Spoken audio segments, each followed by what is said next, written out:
Hello guys, welcome. Today let's learn and explore about light, reflection and refraction of light, part 1. We might have wondered what makes the things visible. How can we see the things around us, right? During the day, the sunlight helps us to see the objects. An object reflects light that falls on it and hence we can see the objects around us. Now let us see some of the wonderful phenomena associated with the light. Here we go. First,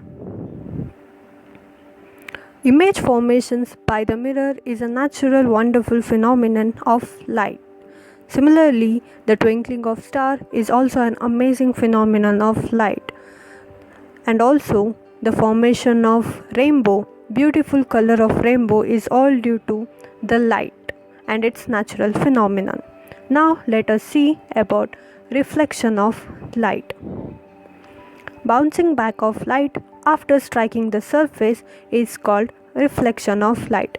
When a highly polished surface such as mirror, the light falls on it, it bounces back in a straight line. That phenomenon is called reflection. Let's see the laws of reflection.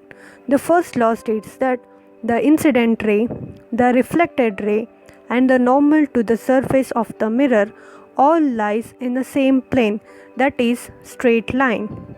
The second law states that the angle of incidence is equal to the angle of reflection, that is theta 1 is equal to theta 2. Here theta 1 is angle of incidence and theta 2 is angle of reflection. We can see the diagram over here. Interesting fact. During the thundering, we might see the lightning first, then we hear the sound. It is because light travels faster than the sound. Let us see about spherical mirrors.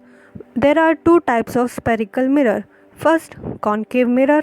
Second, a convex mirror.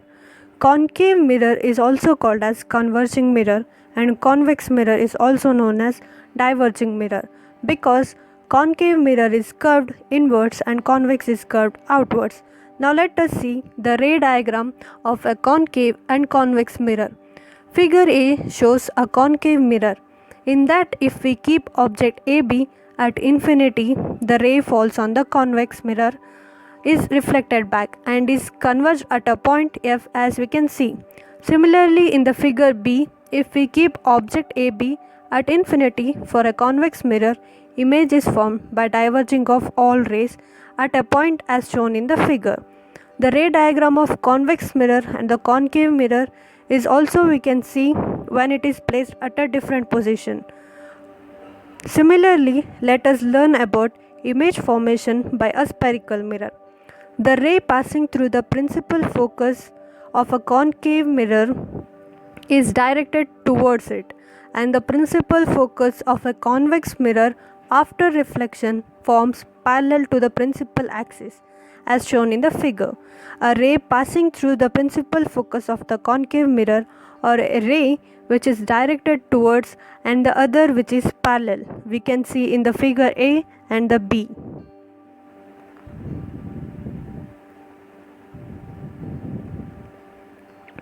Now let us see the image formation of the concave mirror. We can see the different types of formation of concave mirror here when the objects are placed at different position, when it is placed at infinity, when it is placed erect and when it is placed diminished or when it is reversed.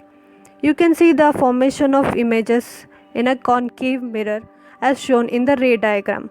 Similarly for the convex mirror, when the object is placed at infinity and an object is placed at certain point, we can see the diverging formation of that convex mirror.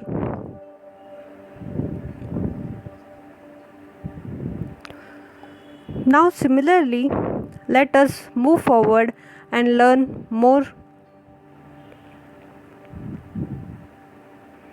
uses of concave mirror.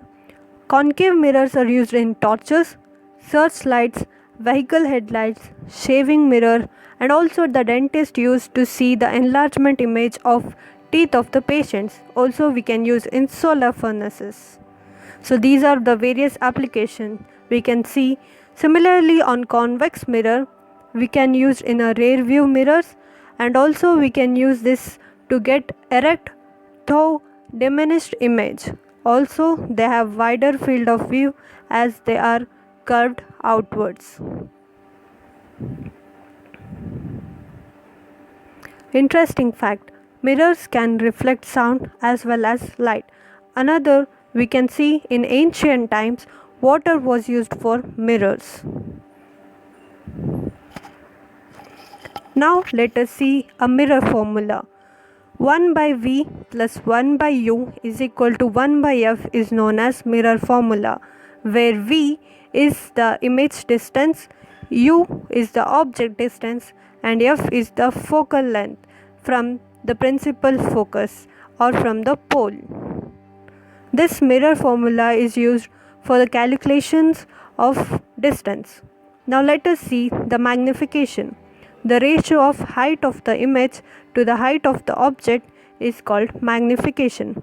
Usually it is represented by the letter m. M is equal to height of the image h dash divided by height of the object. H, it can also be written as negative of V by U. Hope you have learnt about reflection of light, concave and convex mirror, and the image formation when the object is placed at various positions, and the uses of concave and convex mirror, mirror formula and magnification. Thanks for watching. If you like this video, please like,